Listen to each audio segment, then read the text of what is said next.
Other neighbors around Chatunga's house in Hyde Park have testified that they are always hearing gunshots. It wasn't their first time on Thursday kunzwa futi dzichirira dzichitogara dzichitorira pamba paipai futi.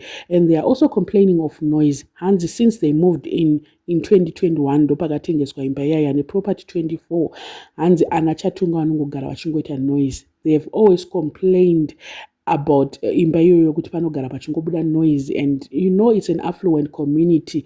Noise chaiyo mucommunity miyamiya haitombodiwa. Imagine kuti ndo semuraini rindotogara Ramaphosa, president weSouth Africa, ndo line raanogara. Property yemo vakawanda vacho vachiestimata kuti property 24 inotengesa dzimba mari, it's like 20 million and above.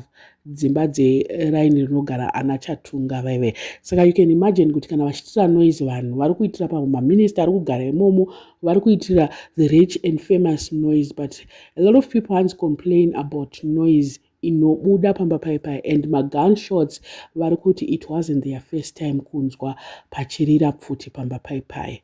So at this moment the firearm that was used is still missing. And legal experts in SA are saying that they are making it more difficult for their case because the case will proceed as attempted murder. By hiding the firearm, they are defeating the ends of the justice, and they are playing games with the police. And it will matter in their bail application because they will look whether they were cooperating or not. If they were not cooperating like what they are doing, vanogona kunyimwa bail racho iroro. Because takanzwa pekutanga vachitonzizwa ni ana Chatunga vakatadza kutovhura gate, mapurisa auya vakatora time kuti pavhurwe gate pamba pacho. So with that vanogona kunyimwa bail racho. So vanenge vakunzi pamwe they might run away, they were not cooperating with the police, so it might influence kuti vasawane bail. Vanenge vakunzi vakabuda vanogona kunonetsa ikoko, vanogona ma-witnesses, they might try kuda convince something, ma-witnesses, or to tamper with more evidence na victim uya aripo. If the firearm is found, it will make it easy for the case, and it might be kuti it's an illegal firearm tosaka vari kudai so, and iyo vari kuti ndofunga vakaburitsa pfuti it will expose the owner and it will make the case worse because pfuti yacho inenge yakulinkwa kune dzimwe mhosva dzinenge dzakaitika nepfuti iyoyo. And if the victim dies, the case is going to worsen from attempted murder to murder. Mukuona nyaya yacho kuti inenge isina kutombomira zvakanaka. Saka for now they need to cooperate and woburitsa pfuti if there was, kana vachinyatsoziva kuti pfuti iripo at this moment, vanofana kuita kuti pfuti ibude, vonyatsoti sorry we tried kuda kudii but pfuti woburitsa, otherwise hands their case is going to be more difficult than it is. So ana Chatunga muneighborhood vanhu vanotocomplaina hakuna zororo nenyaya noise. They are always making noise, and you know vanenge vachidisturb my neighbors. It's not a nice thing kuti munhu sure ari kugara mumasebhabu mumuya woita ziredio rako woita maspika wodii. I think vanavo vanenge vanonyanya chigeto, mukaona even dressing unonyatsoona kuti havanyatsoite carry themselves to be like vana vane mari or kunge vana vaimbova vana vapresident. Hameno zvazvingori so. And kudhara vasati vaenda kunogara before 2021, before COVID, vaigara kuSentin.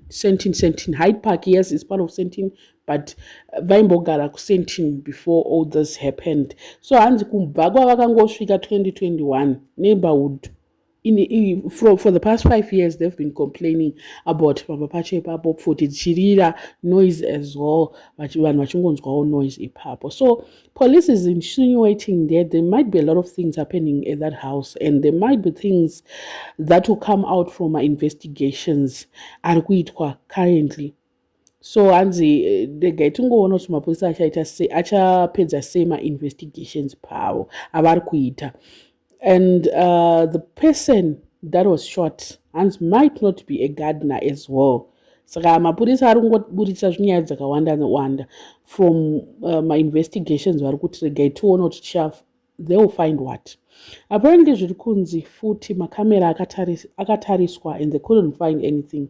Polygraph test, I'm not so sure about all this kuni makamera akatariswa here ochi, but imwe news makuwa ari kuti hanzi makamera akatarisa hapana zvavakaiona makameras acho pavakatarisa the saw nothing. Imbwa dzakaitwa sedzakapinda hapana chadzakaona. They've got well-trained dogs, but they couldn't even find anything about place or they couldn't locate anything. That's what I can say. As one of got it stupid when we were failing to deal with Mugabe. Now they are being outsmarted by a young Mugabe. Kapapi kane 28 years vakatadzirira. But isusu pataitwedu Mugabe ationesa motari can go and deal with your own Mugabe. Ndozvavaitiita. But now the little Mugabe ari kuvaonesa ndondo moto izvezvi. They are breathing flames because of him. Iko little Mugabe aka asiwo vaititi hanzi dhilai naMugabe wenyu taigodhila sei naMugabe wacho ivo vana vake kana vachikwanisa kudai so what more baba handiti huru yadzo inonyatsokuudza kutoti it was more difficult for us to deal with that man. I can assure you at this moment that the gun doesn't even know where it is. Where's the victim? Doesn't remember who shot him. Case ichanet ndozvaningangotaura. It's going to be one of the difficult cases that they've ever handled in South Africa. Kelly Kumalo might understand movie really well than anybody else. And Kelly Ndovagazungoti, there was an intruder, there was a what. Nanasi, how many years down the line? I used to follow Senzo Meyiwa's case. Now I no longer follow it. Ndakuchongeta my bits and pieces. At first you thought within some time they will conclude this case. What is the nonsense? Kova now, 4 or 5 years, I'm court every day. What is that? We lost interest. And by losing interest, nyaje jazongoperawo isina kutariswa zvakawanda sterek nevanhu. But everyone else, anakeli vacho vanga vari mumba, they are enjoying out there. Vachinyatsozoti vakarova Netflix series yavo, Bobo, vakabuda Bobo. Netflix series yacho. So I don't know at this moment, but what I can say is Mwanawe legend is a legend, and last born Redu Renyika showed them that he's a god. Akavaratidza the last born gawedu chatunga last born akavashowa flames. What about Deangari Robert? I saw an interview yaRobert achiti haina ndiudzirwe nemunhu inini ndinotoita zvinhu zvangu ndega kumba kwedu vanhu vese vanotozviziva, and I'm the calm person, I'm the peacemaker, I'm the what, but akanyatsotaura kuti kana amai vake havateerere advice from anyone else. You see how these people are so rude, very rude, these guys. And ndonatsoonototi baba wacho stubborn wacho akabva kuna baba wacho, voice baba wake Robert Junior ndibaba wacho nevoice zvese. Amenoti wai vachinzi vana vapamire anonzi uya anonzi vanhu ndiwo muridzi wevana ava, but vana ve vanotaura exactly like their father.